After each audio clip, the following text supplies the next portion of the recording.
Bueno, para mí es un honor estar compartiendo estos paneles con los colegas académicos y en esta segunda parte de esta jornada, de este encuentro, nos vamos a referir específicamente a este desafío, al desafío educativo. Yo creo que las reflexiones teológicas y las reflexiones filosóficas, más los aportes de la fe que están planteados en Laudato Si, nos hacen renovar de alguna manera las motivaciones, nos hacen renovar las exigencias, motivaciones y exigencias especialmente a quienes estamos dedicados a la educación, exigencias que están destinadas a promover acciones concretas, efectivas, reales, desde el campo educativo y respecto de el cuidado y la preservación del ambiente.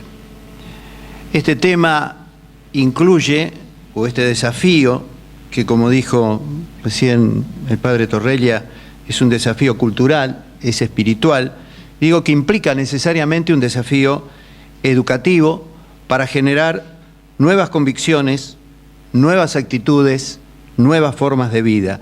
Y esto supone, creo que un camino largo, un camino arduo, para apostar, como se ha dicho aquí, a otro estilo de vida, comenzando por la educación, pero comenzando por la educación desde temprana edad.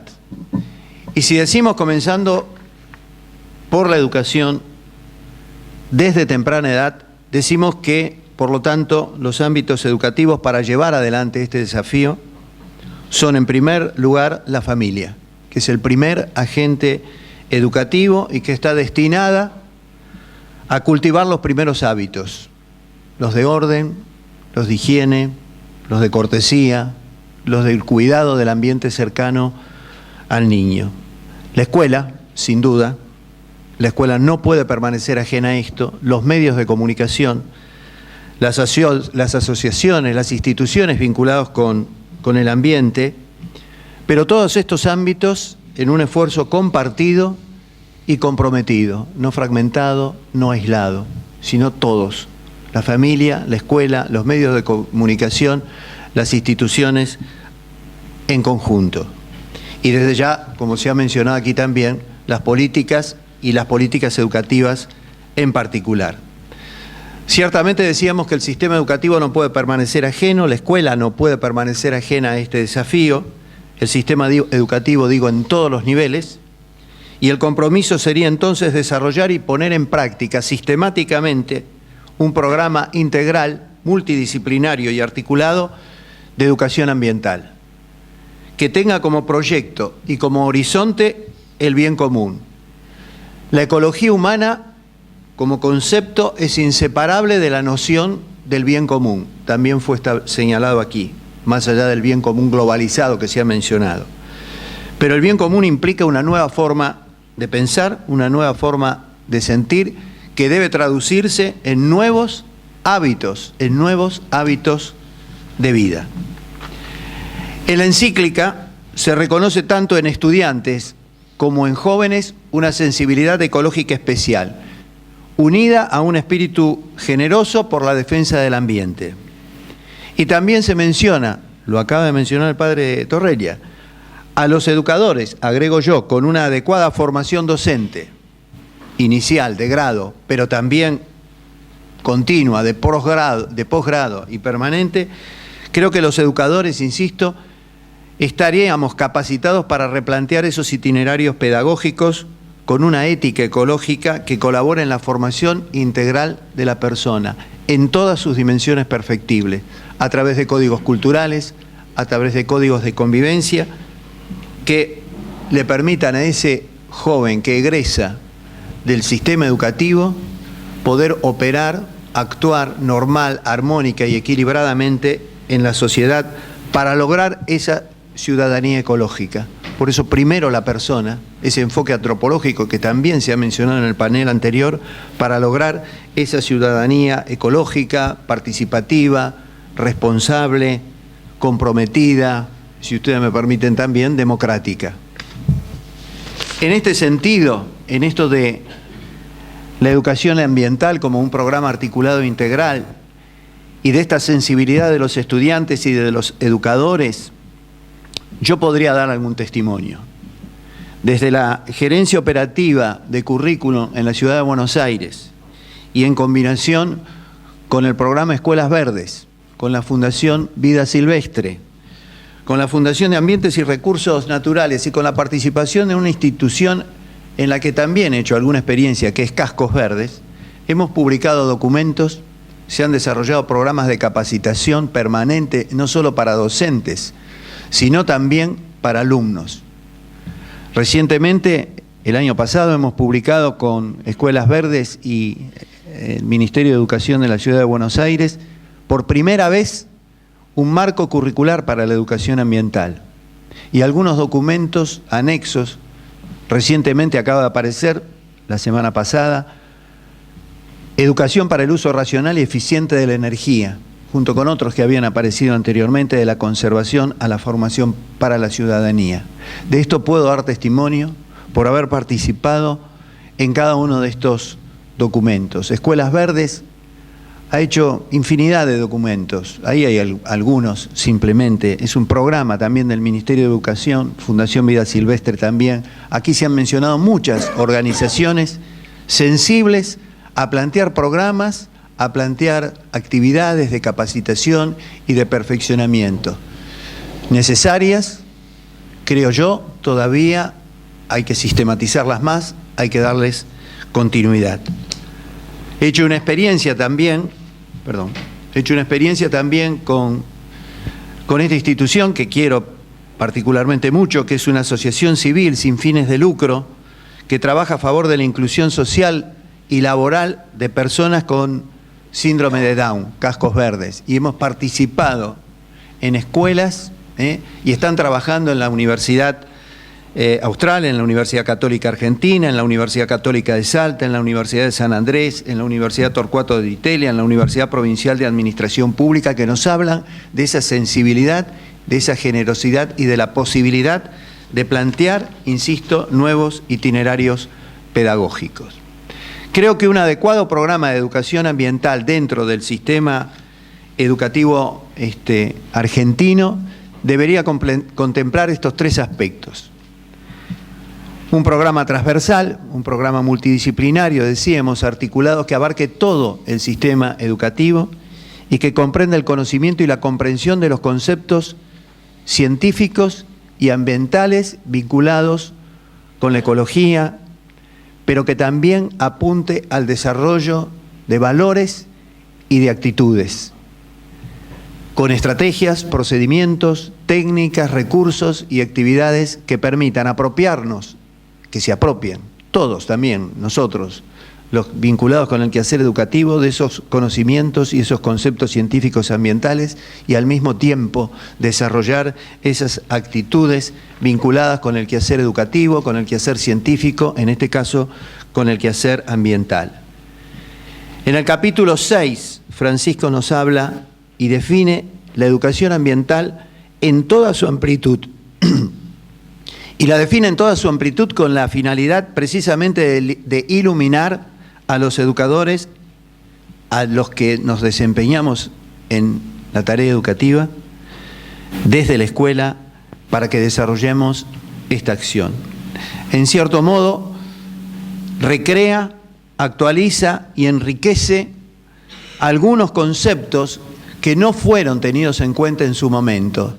Estoy hablando de un concepto que se desarrolló allá por el año 1977, en la segunda reunión, conferencia intergubernamental de educación ambiental realizada en Tbilisi, por entonces la República Socialista de Georgia. Tuve oportunidad de participar y de firmar esa declaración gracias al apoyo de uno de los académicos aquí presentes, que en ese momento se desempeñaba como presidente del Consejo de Educación, el doctor Silva. Desde ese entonces se viene hablando de este tema. Y el concepto de educación ambiental en ese momento decía lo siguiente, leo textual, cita textual: formar ciudadanos conscientes de los problemas del ambiente, que posean los conocimientos, ahí están, las actitudes, las motivaciones, deseos y aptitudes necesarias para trabajar de manera individual y colectiva en la solución de los problemas actuales y en la prevención de los futuros. Creo que en una reflexión crítica, pero también humilde, no hemos hecho lo suficiente en materia educativa para llevar adelante esa declaración desde tantos años. Por eso dice el Padre en la encíclica, el Santo Padre en la encíclica, que muchas fueron las reuniones, pero que han fracasado, en definitiva, en sus conclusiones, en llevarlas a cabo. El conocimiento y la comprensión de los conceptos científicos y ambientales requiere desde ya un enfoque antropológico que incorpore, como se ha dicho aquí, la dimensión humana a la dimensión social, o mejor dicho, la dimensión humana y la dimensión social a la dimensión biológica, para llegar a una ecología integral. Y reconocer dos cosas me parece que son fundamentales en estos programas y en esta parte conceptual. El orden natural dado con anterioridad a la acción del hombre, concepto que está presente en la encíclica en forma permanente, como base y fundamento del orden moral, del orden social, del orden económico, del que nos han hablado los académicos en el panel anterior. Y esto implica precisamente una integración del ambiente desde el punto de vista social y desde el punto de vista natural. Y reconocer, por otra parte, la jerarquía de los seres vivos.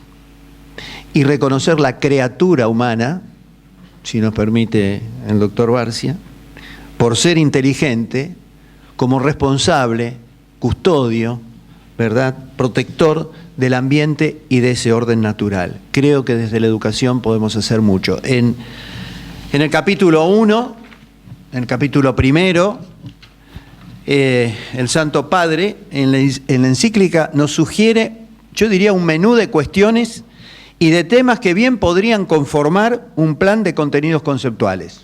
No los voy a leer, están ahí.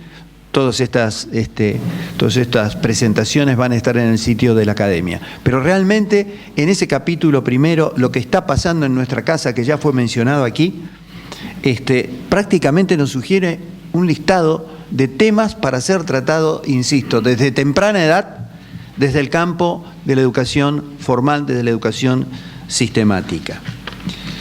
El otro punto al que mencionábamos, otro aspecto del programa de educación ambiental, es el desarrollo de actitudes, diría yo, de actitudes positivas, responsables, pero también duraderas, derivadas de nuestro pensamiento cristiano y tendientes justamente a crear una ética ecológica, para crecer en la reflexión crítica, en la solidaridad, en el respeto y la responsabilidad por la vida, aún de los más ingenuos y de los más inocentes. El respeto y la responsabilidad por la salud, por el ambiente, el uso racional de recursos, valorar los avances científicos y tecnológicos al servicio del hombre, sobriedad, austeridad, humildad, generosidad, contemplación y gratitud, de las que nos habla también el Santo Padre en su encíclica. Ya están los 3 minutos. Me llamó la atención la advertencia que aparece en el párrafo 215 de apertura a la belleza. La miro a la académica Frega, porque habla de lo artístico, de la belleza, de la contemplación.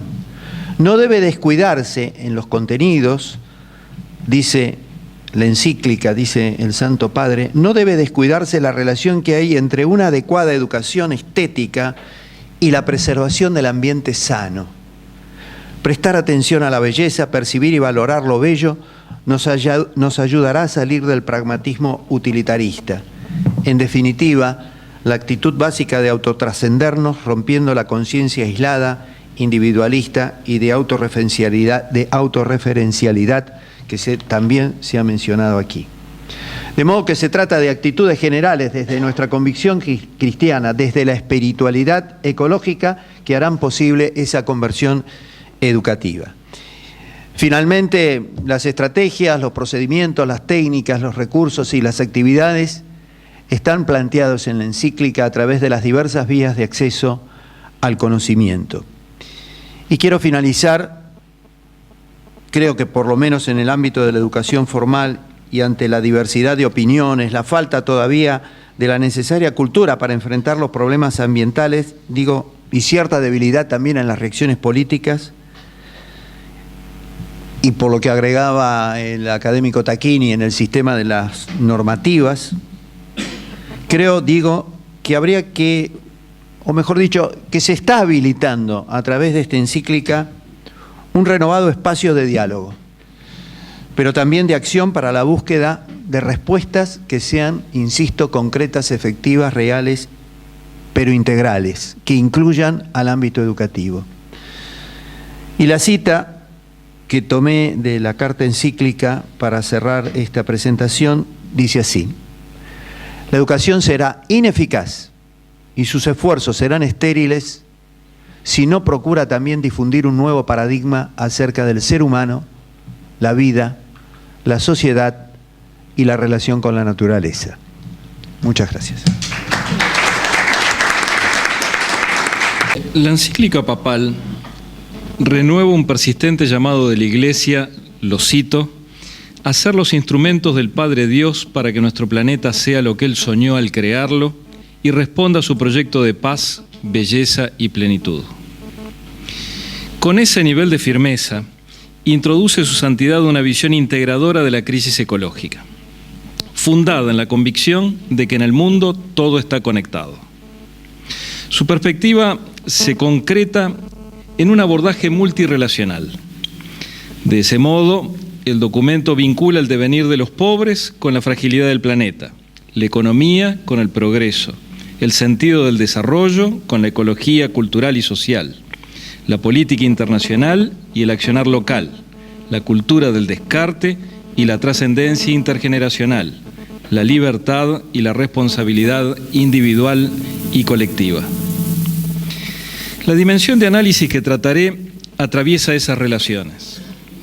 Me referiré a lo que el Papa denomina paradigma tecnocrático, a las formas de poder que derivan de la tecnología y a su incidencia en la ecología integral. Comenzaré refiriéndome a algunos pasajes que abordan esa dimensión para luego esbozar los ejes sobre los cuales propongo repensar el rol de la educación. Si bien no es el único apartado que lo trata, en el capítulo 3 el paradigma tecnocrático adquiere toda su relevancia. Tratando la raíz humana de la crisis ecológica, la encíclica aborda la relación entre creatividad, innovación y poder. Trata la globalización como factor necesario para el desarrollo del paradigma tecnoeconómico, describe el antropocentrismo en su doble rol de causa y consecuencia y advierte sobre el gravoso relativismo práctico que hace fluida la relación del paradigma tecnocrático con las actividades diarias. La identificación de síntomas, afirma el Papa, no debería esconder la raíz humana de la crisis ecológica. Hay un modo de entender la vida y la acción humana que contradice la realidad hasta dañarla, dice la encíclica antes de continuar con un enfático llamado. ¿Por qué no podemos detenernos a pensarlo? En esta reflexión propongo, dice su santidad, que nos concentremos en el paradigma tecnocrático dominante y en un lugar del ser humano y de su acción en el mundo. Dice la encíclica, en el origen de muchas dificultades del mundo actual está ante todo la tendencia no siempre consciente a constituir la metodología y los objetivos de la tecnociencia en un paradigma de comprensión que condiciona la vida de las personas y el funcionamiento de la sociedad. Los efectos de la aplicación de este molde a toda la realidad humana y social se constatan en la degradación del ambiente, afecta a la vida humana y a la sociedad en todas sus dimensiones. Continúa. Hay que reconocer que los objetos producto de la técnica no son neutros, porque crean un entramado que termina condicionando los estilos de vida y orientan las posibilidades sociales. Ciertas elecciones que parecen puramente instrumentales, en realidad son elecciones acerca de la vida social que queremos desarrollar. Si hoy parece imposible sostener otro paradigma cultural y servirse de la técnica como de un mero instrumento, se debe, dice el Papa, a que el paradigma tecnocrático se ha vuelto tan dominante que es muy difícil prescindir de sus recursos y más difícil todavía es utilizarlos sin ser dominados por su lógica. De hecho, afirma, se volvió contracultural elegir un estilo de vida con objetivos que puedan ser al menos en parte independientes de la técnica, de sus costos y de su poder globalizador y masificador. De hecho, la técnica tiene una inclinación a buscar nada que quede fuera de la férrea lógica, a buscar que nada quede fuera de la férrea lógica. Citando el libro El ocaso de la Edad Moderna del sacerdote Romano Guardini, una referencia, por cierto, citada numerosas veces en la encíclica, dice que el hombre que posee la técnica intenta controlar tanto los elementos de la naturaleza como los de la existencia humana. Detrás del problema ecológico, según la encíclica, subyace otro más profundo. Dice, la intervención humana en la naturaleza siempre ha acontecido, pero durante mucho tiempo tuvo la característica de acompañar, de plegarse a las posibilidades que ofrecen las cosas mismas. En cambio, ahora, lo que interesa es extraer todo lo posible de las cosas por la imposición de la mano humana. De ahí se pasa fácilmente, dice el Papa, a la idea de un crecimiento infinito o ilimitado que ha entusiasmado tanto a economistas, financistas y tecnólogos. Es el presupuesto falso de que existe una cantidad ilimitada de energía y de recursos utilizables, que su regeneración inmediata es posible y sobre todo, lo digo yo, que los efectos negativos de las manipulaciones de la naturaleza pueden ser fácilmente absorbidos, lo dice él. La encíclica resalta el poderío del paradigma tecnoeconómico que prevalece ante cualquier alternativa posible al consumismo. Dice, dado que el mercado tiende a crear un mecanismo consumista compulsivo para colocar sus productos, las personas terminan sumergidas en la vorágine de las compras y los gastos innecesarios. El consumismo obsesivo es el reflejo subjetivo del paradigma tecnoeconómico que hace creer a todos que son libres mientras tengan una supuesta libertad para consumir. En esta confusión, dice, la humanidad posmoderna no encontró una nueva comprensión de sí misma que pueda orientarla, y esta falta de identidad se vive con angustia. Tenemos demasiados medios para unos escasos y raquíticos fines. Dice el Papa, mientras más vacío está el corazón de la persona, más necesita objetos para comprar, poseer y consumir. En este contexto, no parece posible que alguien acepte que la realidad le marque límites. En la medida que la política siga sometida por la tecnología y las finanzas, las nuevas formas de poder derivadas del paradigma tecnoeconómico, dice la encíclica, y cito, terminarán arrasando no solo con la política, sino también con la libertad y la justicia. Continúa. La economía asume todo desarrollo tecnológico en función del rédito, sin prestar atención a eventuales consecuencias negativas para el ser humano. En algunos círculos se sostiene que la economía actual y la tecnología resolverán todos los problemas ambientales, del mismo modo que se resolverán los problemas del hambre y la miseria. El Papa señala, no se termina de advertir cuáles son las raíces más profundas de los actuales desajustes, que tienen que ver con la orientación, los fines, el sentido y el contexto social del crecimiento tecnológico y económico. El poderío tecnológico nos pone en una encrucijada, dice la encíclica. Somos herederos de 2 siglos de enormes cambios, motor a vapor, ferrocarril, electricidad, medios de transporte, industrias medicinales, informática, robótica, biotecnologías, avances que representan maravillosos productos de la creatividad humana donada por Dios, dice el Papa Francisco citando a Juan Pablo II. La tecnología ha remediado innumerables males que dañaban y limitaban al ser humano. No podemos dejar de valorar y de agradecer el progreso técnico, especialmente en la medicina, la ingeniería y las comunicaciones. El conocimiento que hemos adquirido, dice el Papa, nos da un tremendo poder y aclara, el poder lo detentan quienes tienen el conocimiento y sobre todo quienes tienen el poder económico para utilizarlo. Un dominio impresionante, dice, sobre el conjunto de la humanidad y del mundo entero. Continúa diciendo, Nunca la humanidad tuvo tanto poder sobre sí misma y nada garantiza que vaya a utilizarlo bien. Basta recordar los horrores del siglo XX, producto del despliegue tecnológico de los totalitarismos. Además, dice, el instrumental para la guerra es cada vez más mortífero. El balance de los últimos 2 siglos, estrechamente vinculado al progreso tecnológico, no representa un verdadero progreso integral, ya que a la supuesta mejora de la calidad de vida se acompasa de una verdadera degradación social, de una silenciosa ruptura de los lazos de integración y de comunión social. Dice el Papa, se tiende a creer que todo incremento del poder constituye sin más un progreso, un aumento de seguridad, de utilidad, de bienestar, de energía vital, de plenitud de los valores, como si la realidad, el bien y la verdad brotaran espontáneamente del mismo poder tecnológico y económico. El hecho es que el hombre moderno no está preparado para utilizar el poder con acierto, porque el inmenso crecimiento tecnológico no estuvo acompañado de un desarrollo del ser humano en responsabilidad, valores, conciencia.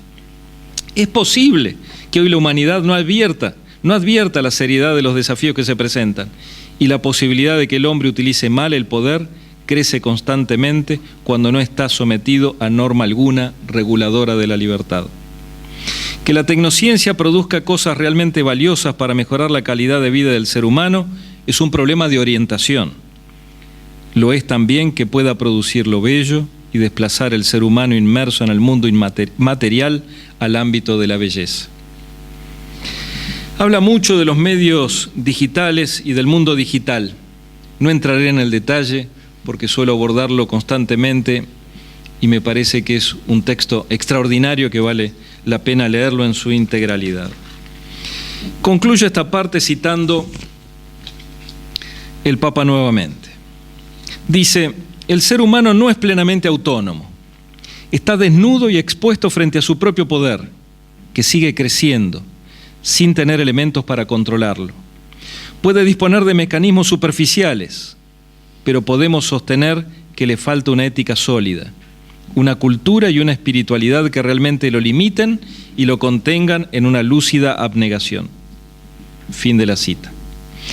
En esta última parte haré algunas consideraciones acerca de cómo la educación puede incidir en la conversión ecológica.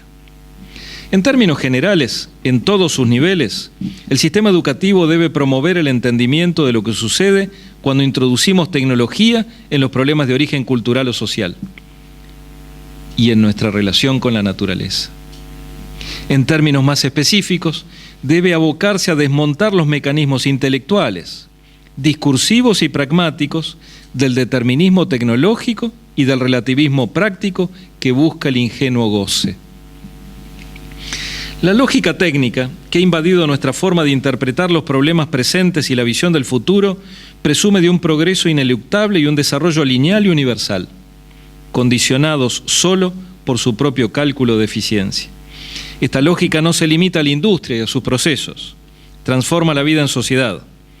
Sus principios se aplican en todos los campos con la finalidad última de obtener un incremento de la eficacia, de la productividad o el rendimiento. Es una preocupación contagiosa por el progreso que hace buscar en todas las cosas el método más eficaz. En cada ocasión, su racionalidad aparente, la de la lógica técnica, y sus formas atractivas, por ejemplo, las tendencias a volverse más asequible o incluso gratuita, le permiten imponerse. En síntesis, y con diferencias según los niveles y el tipo de formación, la educación debería tener 6 finalidades a este respecto. Primero, saber identificar el costo real de las soluciones basadas en la técnica, para poder apreciar de manera anticipada si lo que conseguiremos será de menor o de mayor valor que lo perdido o lo evitado. Segundo, entender acerca de la ambivalencia de la técnica y saber gestionarla. Dado que toda solución técnica contiene componentes buenos y malos que son inextricables, se trata de saber cómo, cuándo y cómo para potenciar lo bueno y reducir lo negativo. Tercero, relacionar la lógica técnica con el consumismo. Las técnicas permiten producir casi cualquier cosa a un costo cada vez más reducido. Como producir se vuelva bueno en sí mismo y la eficiencia de la técnica consiste en aumentar la producción, el volumen de cosas inútiles aumenta incesantemente, al igual que el consumismo. Cuarto, promover la creatividad y la innovación socialmente responsables. Todo progreso basado en la técnica es un método imperfecto que conlleva imprecisiones, daños no deseados y descartes entre comillas. En el sentido de la encíclica, podría afectar personas incapaces de adaptarse a la velocidad de los cambios. La simulación y la especulación podrían ayudar a detectar los riesgos. Quinto, apreciar la no neutralidad de la técnica. Toda técnica está cargada de ideología. No es ni buena ni mala, pero tampoco es neutra. Introducir tecnología en procesos humanos tendrá consecuencias que deben anticiparse. Cuál, cuándo y de qué modo es todavía una elección humana. Sexto, aprender a no poder. Tener destrezas para manipular las tecnologías genera la sensación de poder hacer prácticamente todo lo imaginable, producir cualquier objeto, resolver cualquier problemática. La ética del no poder se contrapone a la idea de un progreso infinito. Aceptar no hacer todo lo que somos capaces supone buscar sistemática y voluntariamente el no poder, que bien entendido no significa aceptar la impotencia o el destino. Termino. Ante una realidad que indica que mucha gente no quiere detener las innovaciones, el documento papal representa al menos un llamado a expresar nuestras preferencias sobre cómo usarlas. Los supuestos del paradigma tecnocrático arrastran tras de sí a la sociedad bajo un misticismo equívoco por la máquina. Desmontar ese tejido de imperativos cuyas claves son el consumismo y la falsa satisfacción exige reconocer la complejidad de la opción tecnológica y sus profundos efectos. En este sentido, la educación puede, como nos lo recuerda la encíclica, ser la principal vía para un cambio profundo de comportamientos. Debemos hacernos cargo de lo bueno y de lo malo de las tecnociencias, sabiendo que somos capaces de las más terribles equivocaciones y de los más extraordinarios logros. Como siempre fue y será, todo depende de cómo actuamos frente a lo que nos es dado. Muchas gracias. Bueno, muchas gracias. Gracias por esta invitación. Como cierro, primero le digo eso como alivio a todos los que están aquí presentes. Soy la última, no va a haber ningún otro orador después que yo. Pero tengo la dificultad que muchas cosas han sido dichas, pero me acuerdo de una frase que me decía algún profesor cuando era chica, que era repetita iuvant, es decir, uno repitiendo las cosas hace que se fijen, así que se fijan en la memoria. Y por otra parte pienso que debe haber habido así un hilo de oro que ha unido nuestras reflexiones en este segundo panel, porque hemos tenido coincidencias en la elección de algunos de los textos que vamos a compartir, pero eso no me incomoda, sino que pienso realmente que la realidad se reverbera en las cabezas y los corazones de las personas con algunos parecidos y con algunas diferencias. Y voy a empezar primero por esta imagen que sin darme cuenta he elegido por alguna buena razón, porque está bien que es el globo terráqueo, pero justo en el medio está Italia. No me había dado cuenta, recién ahora. El momento de elegirlo debe haber saltado una primera cosa. Y empiezo aquí con el primero texto, ¿no? Hago una invitación urgente a un nuevo diálogo sobre cómo estamos construyendo el futuro del planeta. Necesitamos una conversación que nos una a todos, porque el desafío ambiental que vivimos y sus raíces humanas, que es un tema recurrente de él, nos impactan a todos. Y quería aclarar quizás una perspectiva que me saltó a la vista leyendo esta encíclica, que el Papa Francisco habla, por un lado, a quienes tienen el poder o van a tener el poder entre las manos, inclusive de esta autoridad que podría ser colegiada para una gobernanza mundial, para que las soluciones se implementen en todos lados, pero por otra parte habla también a cada persona. Por un lado invita, impulsa a que busquemos soluciones, pero también nos acerca algunos consejos prácticos de la vida cotidiana, como eso de apagar la luz, de no derrochar nada, y nos hace recordar un primer testimonio del que fue diariero del Papa antes de que fuera elegido Papa, que comentó que el Papa le devolvía al final del mes las 30 gomitas, 31 imagino los meses de 31 días, con las cuales había sido mantenido juntos el diario en el momento de la entrega. Cada vez que yo lo saco, la guardo ahora, porque es una enseñanza muy concreta. Por otra parte, también invita a esa austeridad, vamos a ver algunos de los textos, que hace que usemos cuidadosamente de este mundo, de este planeta que nos ha sido dado, y que ha empezado a desarrollar en las personas, empezando por su vida familiar, algunos pequeños buenos hábitos, que son, por ejemplo, el de reducir, reutilizar y reciclar, esas famosas 3 R's de fácil aplicación en la vida cotidiana, que están transformando el uso de los bienes materiales. Claramente los niños, porque se ve que lo hacen muy bien en la educación inicial, porque los chicos se han vuelto todo conservacionistas, acérrimos conservacionistas, como también en las personas, digamos, de distintas edades, y que ha dado lugar a nuevas costumbres, como por ejemplo la de producir compost. Así las personas vivan donde hay un jardín o donde haya un balcón o alguna zona, digamos, de la casa apta para eso, para el reciclado de los residuos vegetales, que al cabo de 4 o 6 meses, según donde se encuentren, se transforman en una maravillosa tierra humífera, absolutamente apta para el cultivo de lo que sea, flores, hortalizas, doy fe. De hecho, yo tengo un rincón de mi jardín que se ha ampliado. Se lo debo a que una vez uno de mis hijos se había peleado con la novia, tenía un plus de energía y partió la tierra, me hizo 3 pozos circulares para que se llenara sucesivamente. Bueno, a partir de ese momento hemos producido unas hortalizas extraordinarias, esa de casualidad, porque parece que hay que hacer que se levante la temperatura y se mueran las semillas. No lo hice y todo eso es bueno, pero veo que se ha aumentado la cantidad de personas que producen compost para reciclar los residuos vegetales y hacen que disminuyan a la mitad prácticamente lo que se ponen afuera de la casa al final del día, ¿no? Estoy volviendo atrás, ahí está. Bien, todas las criaturas están conectadas, hemos dicho varios de lo que estamos compartiendo este panel, cada una debe ser valorada con afecto y admiración.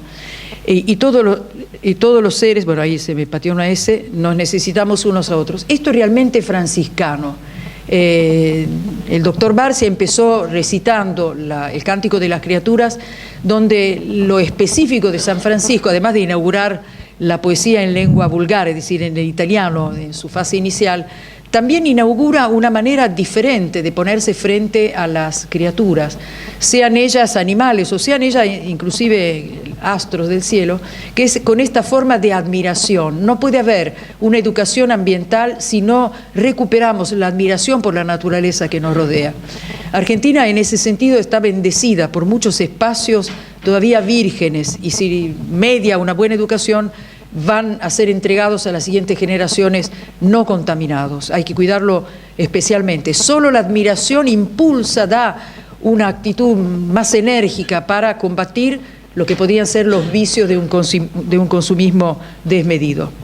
Bien, ¿por qué nos invita a un diálogo el Papa? ¿Qué significa esto de diálogo? Significa seguramente palabra, logos en griego significa palabra, pero no significa solo palabra, también significa razón. Lo lógico indica este segundo uso del término. Así que el diálogo es una conversación entre dos, pero también logos puede significar nexo. Legein en griego significa atar. Así que el diálogo es algo que es razonamiento, que es palabra, pero también es nexo de unos con otros. Cuando nos invita al diálogo, nos invita a hacer puentes entre las distintas culturas, también los distintos hábitos, y nos impulsa a descubrir y copiar los hábitos de uso de los bienes materiales y de contacto e intercambio con la naturaleza, que son ya, como se podría decir, auténticamente más ecológicos. En eso el mundo occidental se muestra mucho más materialista que otro tipo de cultura. Es verdad que hemos alcanzado un gran poder, pero este poder ha resultado inebriante, al punto tal que no nos damos cuenta de las cosas buenas gratuitas de que estamos rodeados. El diálogo con otras culturas, no digo con todas, pero con algunas en particular, puede hacernos recuperar el contacto con la naturaleza en ese contexto de admiración que nos va a ser muy cuidadosos. Un verdadero planteo ecológico se convierte siempre en un planteo social, que debe integrar la justicia en las discusiones sobre el ambiente, para escuchar tanto el clamor de la tierra como el clamor de los pobres. El cuidado ambiental no está desligado del cuidado de las personas, al revés, está profundamente unido. No vamos a hacer jardines perfectos sin tener en cuenta que hay personas, por ejemplo, que viven en los basurales. Claramente esa admiración por la naturaleza también es una admiración preferencial por los seres humanos, particularmente los que están en condiciones absolutamente marginales. Sabemos que existen en nuestro mundo y si nos jactamos del progreso, en fin, en una mirada integrada, tenemos que saber que ese progreso no ha sido suficiente para resolver las cuestiones de la vida cotidiana de muchísimas personas, ¿no? La tierra nos precede y nos ha sido dada. Esto es un tema muy fuerte. Nos precede, hemos venido nosotros después. La tierra es un don y nos es ¿cómo se dice? Entregada también con un propósito de cuidado. El cuidado de nuestra propia vida y nuestras relaciones, la naturaleza es inseparable de la fraternidad. Otra enseñanza, la justicia y la fidelidad a los demás. Entonces hemos dicho admiración a la naturaleza y ahora fraternidad. Todos somos hermanos entre nosotros, todos hemos sido dados a esta tierra y todos nos hemos sido dados unos a otros. Tema de la justicia y finalmente de la fidelidad a los demás. Bueno, esto simplemente porque aprendí a transportar imágenes y le ponía un poquito de color y hacía una pausa entre las palabras.